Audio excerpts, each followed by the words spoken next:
पापियों और पुण्य आत्माओं की यमलोक यात्रा।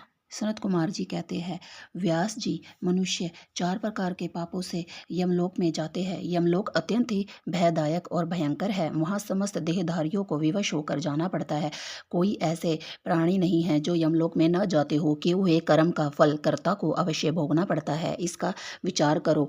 और जीवों में जो शुभ कर्म करने वाले हैं, सौम्य चित्त दयालु है, वे सौम्य मार्ग से यमपुरी के पूर्व द्वार को जाते हैं। जो पापी पाप कर्म परायण तथा दान से रहित, वे भयानक दक्षिण मार्ग से यमलोक की यात्रा करते हैं। प्रत्यलोक के 86,000 योजन की दूरी लांघ कर नाना रूप वाले यमलोक की स्थिति है, यह जानना चाहिए। पुण्य कर्म करने वाले लोगों को तो वह नगर निकटवर्ती सा जान पड़ता है, परंतु भयानक मार्ग से यात्रा करने वाले पापियों को वह बहुत ही दूर स्थित दिखाई देता है।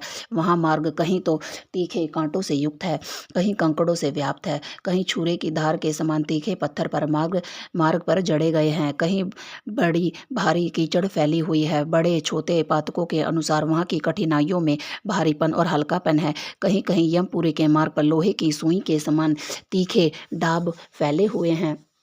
व्यास जी जिन्होंने कभी दान नहीं किया है, वे लोग किस प्रकार के दुख उठाते हैं और सुख की याचना करते हुए उस मार्ग पर जाते हैं। जिन्होंने पहले से ही दान रूपी राह खर्च ले रखा है, वे सुखपूर्वक यमलोक की यात्रा करके जाते हैं। रीति से कष्ट उठाकर पापी जीवन जब प्रेतपुरी में पहुंच जाते हैं, तब उनके विषय में यमराज को सूचना दी जाती है। उनकी आज्ञा पाकर दूत उन पापियों को यमराज के आगे ले जाकर खड़े करते हैं। जो शुभ कर्म करने वाले लोग होते हैं, उनको यमराज स्वागत पूर्वक आसन देकर पाद्य अर्ध निवेदन करके प्रिय बर्ताव के द्वारा सम्मानित करते हैं। कहते हैं, वेदोक्त कर्म करने वाले महात्माओं, आप लोग धन्य हैं जिन्होंने दिव्य सुख की प्राप्ति के लिए पुण्य कर्म किए हैं। अतः आप लोग दिव्य आत्माओं से भोग से विभूषित और संपूर्ण मनोवांछित पदार्थ से संपन्न निर्मल स्वर्ग लोक को जाइए और वहाँ महान भोगों का उपभोग करके अंत में पुण्य के क्षीण हो जाने पर कुछ थोड़ा सा अशुभ शेष रह जाए, उसे फिर से आकर भोगिएगा। किंतु क्रूर कर्म करने वाले यमराज को भयानक रूप में देखते हैं। नेत्र टेढ़ी भौहों से युक्त प्रतीत होते हैं। उनके केश ऊपर को उठे, दाढ़ी मूछ बड़े बड़े होते हैं, ओंठ प्रकार की ओर फड़फड़ाते रहते हैं। उनके 18 भुजाएं होती हैं। वे कुपित और काले कोयलों के ढेर के समान दिखाई देते हैं। उनके हाथों में अलग अलग प्रकार के अस्त्र शस्त्र होते हैं।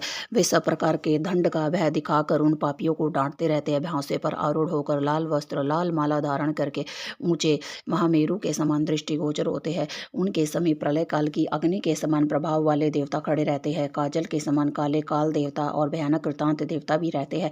इसके सिवा उग्रगारी भयंकर कालरात्रि, अनेक प्रकार के रोग, भांति भांति के कुष्ठ मूर्तिमान होते हैं। व्रज पत्थर के समान मुख वाले शरीर, रुद्रगण, शूर, तरकश, धनुष धारण किए वहां उपस्थित होते हैं।